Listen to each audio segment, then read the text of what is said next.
사랑하는 하늘 땅 교회 성도 여러분, 어느 때보다 코로나19로 인해서 참 많이 보고 싶고 우리가 한 가족이었다고 하는 이 사실이 얼마나 소중한 일이었는지, 그야말로 교회를 통해 하나님의 나라를 이뤄가는 그 신비로운 방법이 무엇이었는지 다시 한번 생각해 보게 됩니다. 저 자신은 한 번의 예배의 소중함, 또 한 영혼의 무게가 얼마나 큰지 소중하다는 것들 깨닫게 되고요. 또한 우리가 서로 사랑하고 있다는 사실을 확인할 수 있는 좋은 기회가 바로 지금이 아닌가 하는 짤막한 생각을 해보게 됩니다. 여러분, 종일 걱정이 되어서 신문도 또 인터넷상에서 또 매스컴을 통해서 오르락내리락 하는 코로나19의 이야기에 귀를 기울이고 있을 거라는 생각을 해보게 됩니다.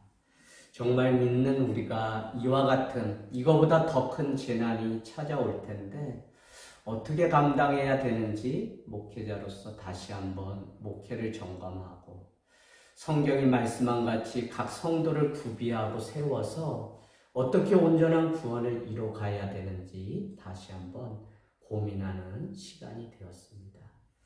제 주변에 많은 사람들이 사실 새벽 2시가 되기까지 대구에 다녀온 교인을 어떻게 해야 할지, 또 유치원이 휴원을 해서 그 아이들이 공교롭게도 대구에 있는 할머니 댁에 다녀왔는데 공동체가 어떻게 이 일을 받아들이고 수용해야 될지에 대한 걱정이 되었는지 주일 여러 번을 만나기까지 많은 분들로부터 그 고민을 듣고 나누는 시간이 새벽같이 있었습니다. 저는 오늘 우리가 겪는 이 일이 사실은 오늘날 21세기의 일로 끝난 것이 아니라 이미 1세기에 육신적으로, 정신적으로, 신앙적으로 핍박받던 우리 선조들의 일이며, 패스트, 흑사병과 같은 많은 일들이 이미 도래하였고, 이 일을 통해서 역사는 아픔 또 슬픔을 이미 겪었던 그 경험이 있습니다. 어떻게 해야 할까요? 하늘땅교회가 대한민국의 중부지방, 더구나 배꼽에 해당하는 오산이라는 곳에 있는데, 제가 늘 여러분께 말씀드리는 것 같이 오산에 온 게 오산이 되지 않아야 하는데 어떻게 우리가 이 문제를 잘 슬기롭게 넘겨야 될까요? 엘리어스 칼라일은 경험으로부터 배우는 12가지 원리라는 책에서 이렇게 이야기합니다. 사람이 고난 가운데 괴로운 것은 고난 그 자체가 아니라 이 고난이 어디서 왜 왔는지에 대한 답을 알지 못할 때 그것이 우리의 영혼을 피폐하게 만든다고 합니다. 많은 사람들은 그 많은 경험 중에서 축복과 또 하나님의 어떤 상을 받는 그 학교를 지향하면서 살아가지만, 사실 엘리어스 칼라일은 그와 같은 축복의 학교를 들어가기 위해서는 반드시 광야와 같은 고난의 학교를 졸업해야 한다고 말하고 있습니다. 여러분, 오늘 대한민국이, 아니 전 세계의 열방이 시끄럽게 우리의 영혼에 정말 두려움으로 가득 차 있는 영혼의 바이러스 코로나가 찾아왔다는 이 사실 앞에 어떻게 믿는 자로서 살아가야 될지 우리는 다시 한번 고민하게 됩니다. 저는 여러분과 함께 이 마지막 때, 종말의 때에 다시 오실 주님을 기다리면서 오늘 이 말씀을 통해서 다시 한번 우리가 위로받고, 특별히 주님의 발자취를 따라가는 40일 사순절 기간 동안에 어떻게 우리가 주님의 삶과 죽음과 부활에 동참하는 신앙을 지켜갈까 고민하면서 야고보서 1장 말씀을 나누려고 합니다. 여러분, 오늘 야고보서 1장 1절은 예수님의 형제였던 야고보가 기록한 편지입니다. 특별히 많은 사람들은 AD 45년에서 49년이나 아니면 가장 핍박이 심각했던 AD 60년경에 예수님의 형제였던 야고보가 기록한 것이라고 말을 하고 있습니다. 오늘 1절 말씀은 그 당시에 핍박이 얼마나 힘들었는지 흩어져 있는 12지파에게 무난한다고 그렇게 말하고 자기 자신에 대해서 이렇게 이야기합니다. 예수 그리스도의 종 야고보. 여러분, 우리가 정말 신앙생활을 하고 10년, 20년, 30년 믿음 생활을 하고 있는데 정말 우리가 그 신앙됨이라고 하는 것이 어디서부터 출발할까 하는 생각을 해보게 돼요. 어떤 이는 말씀을 많이 알고 기도를 하고 또 어떤 이는 매주일 기다리며 그렇게 주님의 오심을 준비했는데 막상 이와 같은 어려움이 내 현실이 되니까 우리는 두려움이 엄습해오는 코로나 영적 바이러스에 빠지게 되는 것이 사실 목회자와 우리 성도들이 겪는 현실의 문제인 것 같습니다. 오늘 야고보는 왜 예수 그리스도 나의 형제라고 말하지 않고 굳이 그는 종이라고 자기 자신을 낮췄을까요? 그것은 그가 메시아로 오신 그 사실을 인정하지 않았지만 부활하신 그 주님을 만나게 되었을 때 그는 더 이상 육신과 혈연의 관계가 아니라 우리를 다시 사망 권세에 깨트리고 승리하게 하실 그분이 바로 자기의 친형이었던 예수 그리스도라는 사실을 알게 됐던 것입니다. 그렇기 때문에 그는 많은 것으로 자기 자신을 설명할 수 있음에도 불구하고 하나님과 주 예수 그리스도의 종 야고보라고 스스로를 지칭하고 있습니다. 사랑하는 여러분, 어려울 때 정말 우리가 다시 한번 회고해보고 우리의 신앙을 점검해보기를 원하는 것은 기독교의 신앙이라고 하는 것은 창조와 임마누엘의 그 신앙 너무 중요합니다. 그러나 십자가의 너머에 있는 부활의 산소망이신 예수 그리스도를 만났는가 만나지 않았는가는 너무 중요합니다. 왜요? 어려움을 봉착했을 때 그를 지탱하고 그를 그리스도인이라고 하는 예수 그리스도의 종으로 살게 하는 유일한 근거는 내가 죽어도 다시 산다고 하는 부활의 산소망을 지닌 부활 신앙이 있는 자만이 승리할 수 있기 때문에 그렇습니다. 죽어봐야 누릴 수 있는 그것이 아니라 우리는 이미 예수 그리스도께서 사망 권세 깨트리시고 승리하신 그 걸음을 뒤쫓아가는 사순절 예수님의 발자취를 따라가는 사람들이 그리스도인이라는 사실을 놓치지 않게 되기를 원합니다. 주변에 이렇게 저렇게 많은 매스컴을 통해 우왕좌왕 내 발걸음이 어디에 놓여 있어야 되는지 놓친 채 그렇게 살아가고 있는 현실을 보면서 우리의 믿음을 다시 한번 생각해 볼 때, 믿음이라고 하는 것은 다른 것이 아니라 부활 신앙으로부터 그 경험에서부터 우리는 고난을 능히 이길 수 있는 능력을 비로소 얻을 수 있다는 것입니다. 여러분, 오늘 초대교회는 그 핍박 가운데서 승리하기 위해서 흩어진 나그네 되어 살아가고 있습니다. 특별히 베드로전서 1장은 흩어진 나그네 된 자들이라고 자기들의 정체성을 설명하고 있는 것을 보면 흩어졌다고 하는 것은 이방 열방의 그 믿음을 지키기 위해서 하늘 땅 교회같이 광야, 나그네, 변두리로 나와서 그 믿음을 포기하지 않고 지켜가는 믿음입니다. 저는 3년인가요? 4년 전에 메르스가 이 평택으로부터 해서 인근 지역에서 오산을 엄습해 올 때 무려 50-60명의 성도들과 함께 이 난국을 어떻게 극복해야 될까 고민하다가 우리는 그 믿음, 그 예배를 지켜내기 위해서 마당에 포장을 치고 산 정상에 포장을 치고 그렇게 석 달의 시간 동안 예배를 드렸던 기억이 아직도 생생합니다. 여러분, 우리가 선 곳은 하나님이 거룩하게 우리를 구별하여 세워놓은 곳입니다. 우리가 무너지고 우리가 넘어지면 사실은 세상은 더 많은 두려움과 염려 속에 살아가고 있다고 생각해야 됩니다. 염려가 무엇일까? 저는 오늘 아침 금식 기도회를 첫 시작으로 하면서 마음한테 염려하지 말라라고 하는 마음이 계속 들었어요. 주님, 염려가 무엇입니까? 의심하지 말라고 하는데 그것이 무엇입니까? 그것은 다른 것이 아니라 너가 해야 될 세상의 일이 있고 너가 겪고 있는 그 어려움이 있는데, 염려는 내가 지금 현재 해야 되는 일에 대해 아무것도 하지 못하도록 우리의 영을 붙들어 매는 것입니다. 여러분, 뉴스도 봐야죠. 어떻게 돌아가야 되는지 우리는 밝히 알아야 됩니다. 그러나 이 사순절 주님의 발자취를 따라서 주의 말씀으로 정말 부활의 산소망을 다시 우리 가슴에 품고, 우리부터 어떻게 얻은 인생인데 나부터 지금 여기서 승리하는 그 삶을 준비하는 때가 바로 오늘이고, 바로 그 일을 위해서 주님은 크게는, 세상은 어렵지만 나 개인적으로는 날로 강건케 되는 믿음의 주님을 만날 수 있는 가장 좋은 때라는 생각을 해보게 됩니다. 오늘 야고보 사도는 우리에게 도전을 줍니다.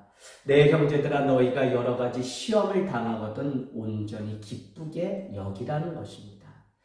여러분, 어떻게 우리 가운데 시험이 찾아왔는데 우리가 온전히 기뻐할 수 있습니까? 야고보 사도는 그 근거를 3절에 이렇게 말씀합니다. 이것은, 시험을 당하거든 온전히 기쁘게 여기라고 하는 이것은 너희 믿음의 시련이 인내를 만들어내는 줄 너희가 알미라는 것입니다. 이것이 무슨 말씀입니까? 야고보는 똑같은 광경에 대해서 다른 관점을 가지고 있었습니다.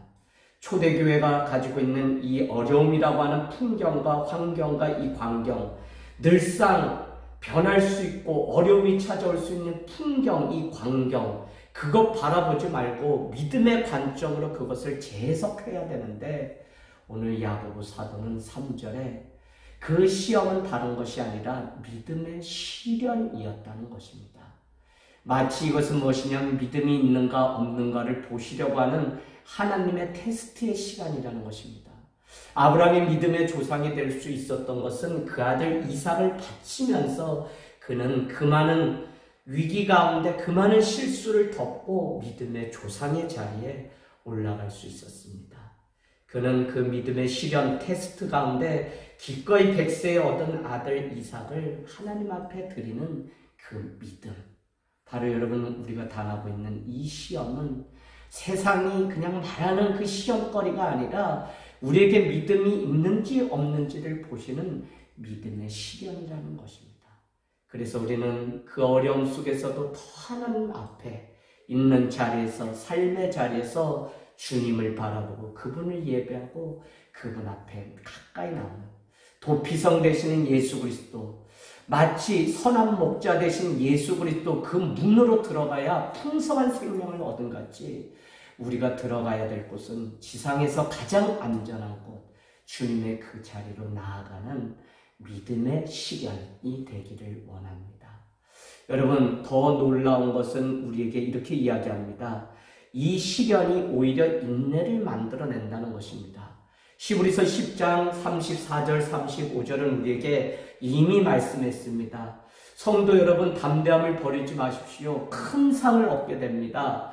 여러분에게 인내가 필요함은 하나님의 뜻을 행한 후에 하나님의 약속을 얻기 위함이라는 것입니다.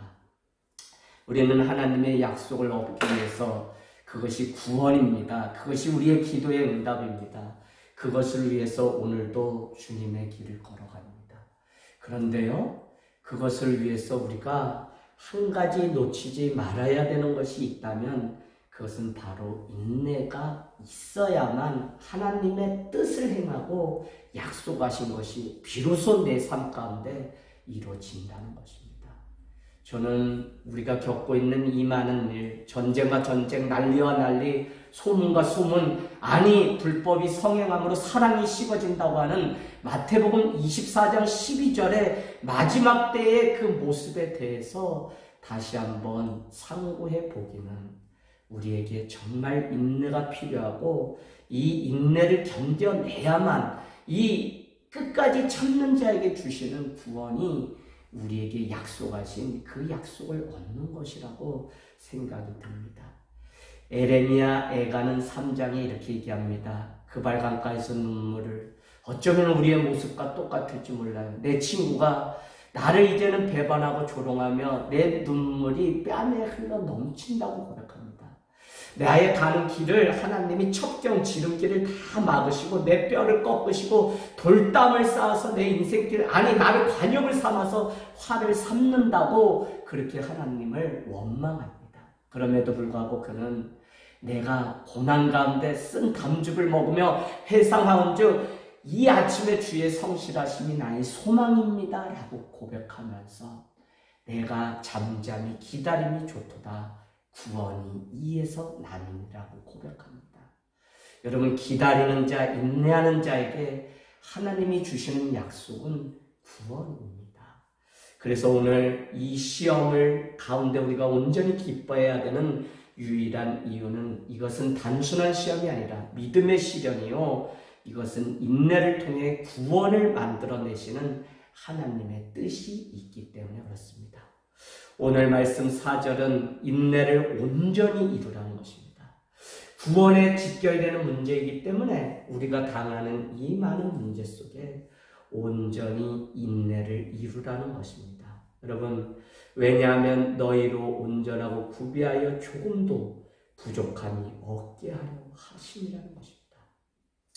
제가 좋아하는 단어 중에 온전함, 구비, 갖추다라는 단어인데요. 이 갖춤이 왜 중요하냐면 조금도 부족함이 없게 하기 때문에, 저는 그러기 때문에 이것이야말로 구원과 직결되는 인내요, 구원과 직결되는 믿음의 시련이요, 구원과 직결되는 시험이 있기 때문에 오히려 우리 안에 믿음이 있음을, 오히려 우리 공동체가 서로 사랑하고 있음을, 오히려 이 일을 통해 내 믿음이 무엇인지 하나님 앞에 인정받을 수 있는 절호의 찬스이기 때문에 우리는 2절 말씀과 같이 온전히 기뻐하는 삶을 살아가야 된다는 것입니다. 여러분, 우리 가운데 무엇이 필요한 것일까요? 오늘 말씀 5절은 너희 중에 누구든지 지혜가 부족하거든. 사실 이 어려운 때에 우리에게 필요한 것은 지식이 아니라, 세상 매스컴에서 주는 이런저런 지식이 아니라 어쩌면 믿는 자, 위즈덤, 하나님을 우리는 전도서가 지혜라고 말한 같이 지혜이신 하나님이 우리 가운데 찾아오는 이 일이 너무 중요합니다. 여러분, 접시에 코를 박고 죽는 일들이 있다는 이야기를 우리는 속담으로 늘 말해왔습니다. 어떤 큰 일이 우리가 감당할 수 없는 사건이 우리를 좀먹는 것이 아니라 작은 일들이 바이러스가 우리의 영혼을 점점 더 오글쬐서 결국은 우리가 그 자리에 빠져 죽게 되는 것입니다. 요단강은 실제 그렇게 넓은 곳도 깊은 곳도 아닙니다. 그냥 모맥의 때에 물이 불어서 건너기 어렵다고 했지만, 사실은 주의 약속의 말씀을 메고 제사장들이 믿음으로 순종하여 첫 발을 내딛었을 때 갈라져서 모든 백성이 건넜다고 말하지만, 요단강은 그것 이전에 이미 누구나 걸을 수 있는 그런 곳입니다. 그러나 사람들은 늘 두려움에 빠져 있습니다. 여러분, 홍해는 이미 갈라지기로 작정하신 것입니다. 그곳에 믿음을 드리고 지혜를 발휘하여 하나님이 우리와 함께 하심, 구약서부터 계속 들었던 그 하나님의 말씀이 지혜가 되어서 내 삶에 약속이 되기 때문에 순종함을 통하여 홍해가 이미 열리기로 약속했던, 이미 열렸던 그 홍해가 열려 있는 것입니다. 여러분, 우리는 바로의 그 일들을 통해서 10가지 재앙을 알고 있습니다. 자연재해, 물론 인간이 가장 뛰어난 것 같지만 인간의 한계는 자연재해를 통해 이미 우리는 손을 드는 일들이 성경에 많이 기록되어 있습니다. 그 자연을 하나님이 잠잠케 하시고 하나님이 꾸짖을 수 있다고 하는 이 놀라운 사실을 우리는 알기 때문에 이 많은 사건 속에서 우리가 바라봐야 되는 것들은 다른 것이 아닙니다. 바로와 그 백성이 내가 하나님인 것을 알게 하려고 오늘 이 사건을 일으켰다고 바로 출애굽기는 계속적으로 우리에게 말씀하고 있습니다. 여러분, 코로나 이 사건을 통해 여러분이 보고 있는 것이 무엇입니까? 저는 이 모든 일 뒤에 감춰진 하나님, 세상의 역사고 우리가 살아가는 역사지만 그냥 매주 우리가 하는 그 설교 내용이 아니라 정말 우리의 모든 역사, 알파 오메가가 되시는 그 주님을 바라보는 그것이 우리에게 필요하다는 생각을 어느 때보다도 더하게 됩니다. 사실 코로나2일 뿐만 아니라 우리는 끊임없이 매해 여름이면 재난, 홍수를 당하고 다리가 끊어지고 끊임없는 불이 나고 끊임없는 사람과 사람이 살인을 하고 형제를 미워하는 일들 속에 살아갑니다. 이 일이 더 이상 죄인 것처럼 여기지 않고 우리 주변에 당연히 일어났던 사건처럼 여기며 태평스럽게 살아가는 우리가 문제인 것이지 이미 코로나보다 더 큰 죄악이 우리를 엄습해 왔다는 사실을 여러분 안타깝게 여기고 주님 앞에 기도하는 하늘땅 교회와 성도가 되기를 주님의 이름으로 축복합니다. 너희 중에 누구든지 지혜가 부족하거든 모든 사람에게 후히 주시고 꾸짖지 아니하시는 하나님께 구하라 그리하면 주시리라. 저는 믿습니다. 하나님은요 우리를 꾸짖지 않습니다. 우리의 믿음을 꾸짖지 않습니다. 우리의 지혜 없음을 꾸짖지 않습니다. 그러나 믿음이 부족하고 지혜가 부족할 때 주님 앞에 나와 구하지 않는 그것을 주님은 책망하시고 긍휼히 여기시고 안타까워하신다는 것입니다. 오늘날 교회가 두려움에 빠지고 믿는 성도가 자기의 자리를 놓치고 살아가는 이것 때문에 주님은 한 번 울고 두 번 울고 또 우는 것입니다. 부디 여러분에게 부탁을 드립니다. 오늘 우리가 겪고 있는 이 일보다 더 큰 재난과 환난은 반드시 옵니다. 7년 대환란 후에 우리에게 마지막 심판 때에 놓이는 영벌과 영생의 약속하심을 우리는 어느 편에 세워질지 우리는 그것을 준비하고 있는 절호의 찬스인데 그 일은 그냥 이루어지는 것이 아니라 연금과 같이 믿음의 훈련을 통해서 진짜 믿음, 진짜 인생이 될 때 하나님의 약속을 얻어낼 수 있다는 것입니다. 여러분, 꾸짖지 않으시는 주님이시기에 언제든지 내가 두려움, 내가 힘들고 내가 힘에 부치고 내가 어떤 일에 염려에 빠져서 내 생각과 마음이 갈기갈기 주님의 평강을 놓치게 된다면 우리는 다른 것 구하지 말고 주님의 지혜를 구하는 지혜가 우리 가운데 있기를 주님의 이름으로 축복을 합니다. 오늘 말씀 6절은 또 구할 것이 있다는 것입니다. 이번에는 지혜가 아니라 믿음으로 구하라는 것입니다. 믿음을 구하십시오. 조금도 의심하지 마십시오. 의심하는 자는 마치 바람에 밀려 요동하는 바다 물결 같다는 것입니다. 여러분, 늘 저 바다는 출렁입니다. 그런데 바다가 출렁이는 그것을 사람들은 그렇게 대단하게 생각하지 않습니다. 작은 연못에 돌 하나가 떨어지면 그것은 엄청난 파장, 개구리들이 모여있다. 그 돌 밑으로 숨는 일들이 생기죠. 그러나 바다같이 큰 그곳에 돌 하나가 떨어지는 것은 아무것도 아닙니다. 우리가 살아가는 이 세상이라고 하는 것은 어떻게 보면 하나님의 은혜 가운데 하나님의 역사하시고 하나님의 손길에 놓여있는 바다와 같은 곳입니다. 저는 믿음이 있다면 바다 물결에 출렁이는 요동하는 그런 것이 아니라 바람이 밀려올지라도 우리는 주품에 안겨서 주의 은혜를 구하는 잠잠히 주님을 바라보는 그 은혜가 우리 가운데 있기를 원합니다. 여러분, 정말 우리가 지금이야말로 더 깨어서 기도하고 눈물로 주님 앞에 나아가야 될 때입니다. 가슴 아픈 것은 현실은 바라보고 밀려오는 바람은 바라보고 출렁이는 물결은 보는데 그렇다면 어떻게 믿는 자로서 살아야 될까에 대한 부분을 우리가 놓치고 현실을 잊고 사는 것이 문제라는 것입니다. 저는 한 손에는 신문, 한 손에는 복음을 들고 살아가라고 하는 마틴 루터의 그 이야기를 너무 좋아합니다. 현실을 잃어버린 신앙은 문제죠.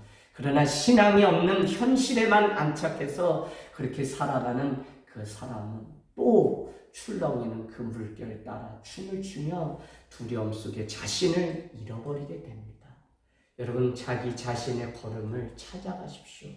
주님이 우리 안에 있다고 하는 그 증거는 흔들리지 않는다는 것입니다. 주의 말씀이 우리 안에 있다는 증거는 그 말씀에 좌로나 우로나 치우치지 않고 여호수아 1장 말씀과 같이 주님의 율법책을 우리의 입에서 떠나지 않게 하며 오히려 형통함을 향해서 주님을 향해 날마다 걸어가는 이 삶이 우리에게 놓여 있다는 것입니다.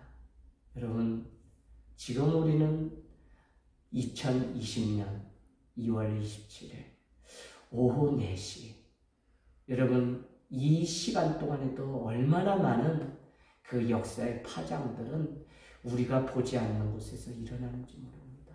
그럼에도 불구하고 변함없으시고 꾸짖지 않으시고 긍휼히 여겨주시는 나의 아버지 하나님은 우리 한 영혼, 한 교회를 향해, 한 가정을 향해, 한 자녀를 향해서 눈을 옮기시지 않고 지키시기, 내 출입부터 영혼까지 지키시기 위해서 하나님의 열심은 지금도 나를 향하고 있다는 사실.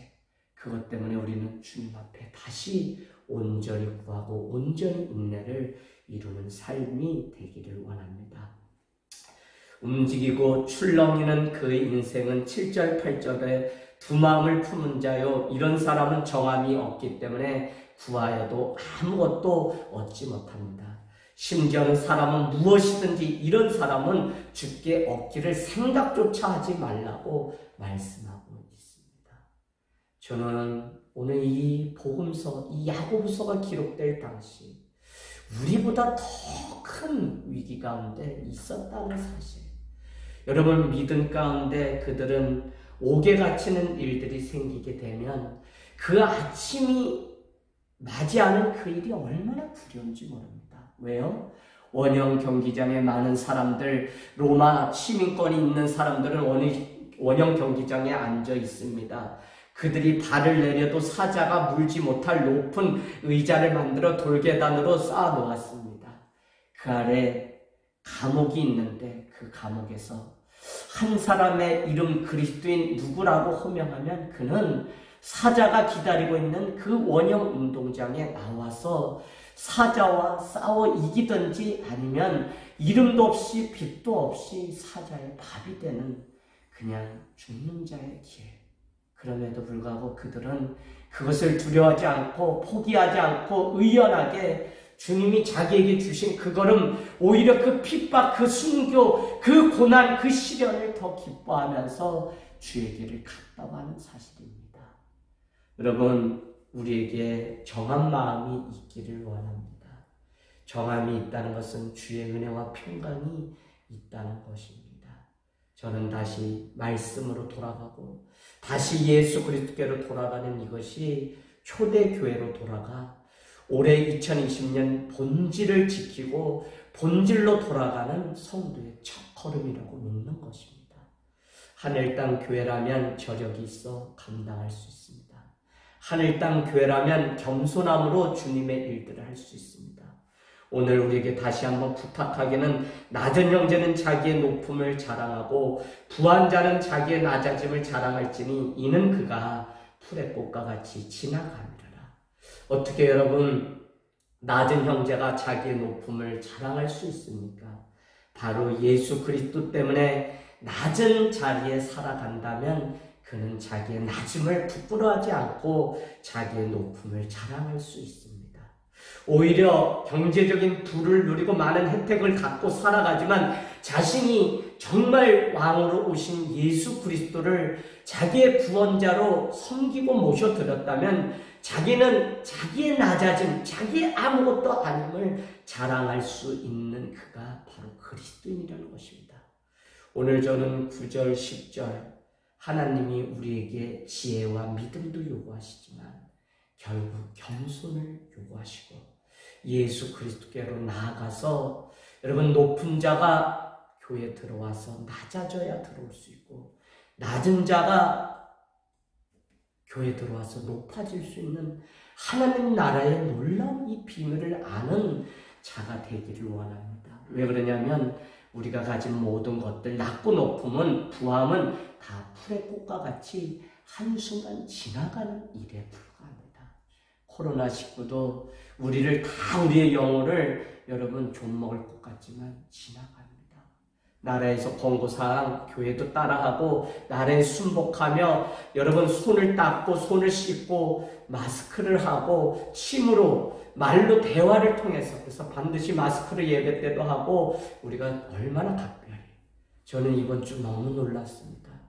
이 어려움 속에서도 한 영혼도 변함없이 예배자를 더 풍성하게 지켜내고 어떤 간증을 하러 나오는 어린아이부터 어른의 그 모습을 보면서 이 상황 가운데서도 우리는 오히려 저기에 예수 그리스도를 모르는 자, 그를 향해서 찾아가 복음을 전하고 싶어하는 영혼들이 있는 교회라는 이 사실 때문에 한 교회의 목회자로서 얼마나 감사했는지. 여러분, 아버지의 땅인 이스라엘 그곳에서 하나님의 품을, 마음을 회복하고 돌아와서 다시 인생의 길을 걸어가는 자가 누구냐면 목회자입니다. 우리는 송재성 목사님을 통하여 솔직한 간증과 그 고백, 양이신 예수 그리스도를 향해 나가는 때만 우리는 살아있는 자요. 그 문으로 들어가지 않으면 세상 사방은 다 우리를 그 낭떠러지로, 나락으로 떨어뜨리는 일들이 있음을 보게 됩니다. 11절 말씀, 해가 돋고 뜨거운 바람이 불어 풀은 말리고 꽃이 떨어져 그 모양의 아름다움이 없어지나니 부한 자도 그 행하는 일에 이와 같이 쇠잔하리라. 그렇기 때문에 내가 부하다고 하는 그거 자랑할 것 없습니다. 내가 높이 쌓아놓은 바벨탑 안전하다고 자랑할 것 없습니다. 내가 나 자신을 지킬 수 있는 방어막을 만들어 놓았다고 자랑할 것 없습니다. 그것은 다 풀의 꽃과 같이 풀은 말리고 꽃은 떨어져 그 모양의 아름다움은 다 없어지는 때가 오나니 오히려 우리는 겉사람은 후패하나 속사람은 날로 주님으로 인해서 강건해지는 삶이 무엇인지 진지하게 주의 복음으로 다시 거듭나는 은혜가 있기를 원합니다. 12절, 시험을 참는 자는 복이 있나니 이는 시련을 견뎌낸 자가 주께서 자기를 사랑하는 자들에게 네 번째 약속하신 생명의 면류관을 얻을 것이기 때문이다. 여러분, 생명의 면류관은 시험을 참는 자가 얻는 것이요, 시련을 견뎌낸 자가 얻는 것이요, 하나님이 자기를 사랑하는 자들에게 약속하신 것이 바로 생명의 면류관입니다. 우리가 1년, 2년 더 살아가지만 사실은 정말로 좀 신앙으로 정말 돌아가야 됩니다. 한 해 더 살게 하고 하루 더 사는 그 의미는 다른 것이 아니라 주님을 만날 그 준비를 더 하라고 하시는 하나님의 오래 참으심이라고 베드로서 3장은 우리에게 말씀하고 있습니다. 여러분의 영혼은 안전하십니까? 여러분에게 위기가 찾아왔습니까? 위기는 하나님의 사랑으로 돌아가는, 진정한 자기 사랑은 예수 그리스도께로 돌아가는 것만이 진정한 자기를 사랑하는 것임을 깨닫는 좋은 기회를 얻은 것입니다. 하늘 땅 교회, 가정이 교회같이, 교회가 가족같이, 저는 가정을 살리는 일들이 우리 안에 있기를 원합니다. 믿음의 부모들이여 깨어서 주님의 문을 통과하십시오. 사랑하는 자녀들이여 부모가 따라가는 그 걸음대로 그대로만 가십시오. 부모가 걷는 그 길이 믿음의 길인데 시련의 길이라면 기뻐하며 따라가십시오. 거기에 바로 구원의 문들이 열립니다. 사랑하는 여러분, 부모들이여, 사랑하는 자녀는 다른 곳으로 가지 않고 마치 양이 목자를 따라가듯 당신의 열국의 아버지 어머니로 세운 자기의 아빠 엄마를 따라 걸어가는 것입니다. 여러분이 택한 믿음의 길이 자녀의 인생을 구원으로 안내하는 초석이라는 사실을 깨닫고 여러분의 삶이 주님을 향해서 날마다 걸어가는 은혜가 있기를 주님의 이름으로 축복합니다. 사순절 릴레이 금식기도 밴드를 보고 여러분 참여하셔서 정말 나라와 열방을 위해서 또 이 많은 일들이 여러분 끊어질 수 있도록 우리가 더 먼저 기도하고요. 저도 개인적으로는 견딜 수 없는 마음 때문에 여러분은 나오시지 말라고 했지만 저녁이면 8시에 어김없이 나와 기도하고 있습니다. 그랬더니 주의 종들이 우리라도 마스크 끼고 이 교회를 지키고 하나님의 일들이 어디에 있는지 뜻이 어디 있는지 기도하기를 갈망한다고 해서 사실 저희는 밤마다 모여 기도하고 있습니다. 여러분도 이와 같은 동일한 마음으로 각자의 처소에서 한 주 뒤로 물러나는 삶이 아니라 이것은 믿음의 시련이요 온전히 구원을 이뤄내는 기회라고 여기시고 승리의 노래를 부르는 일들이 우리의 간증이요 우리가 또 써가는 사도행전 후서가 되기를 주님의 이름으로 축복을 드립니다. 감사합니다. 승리하십시오.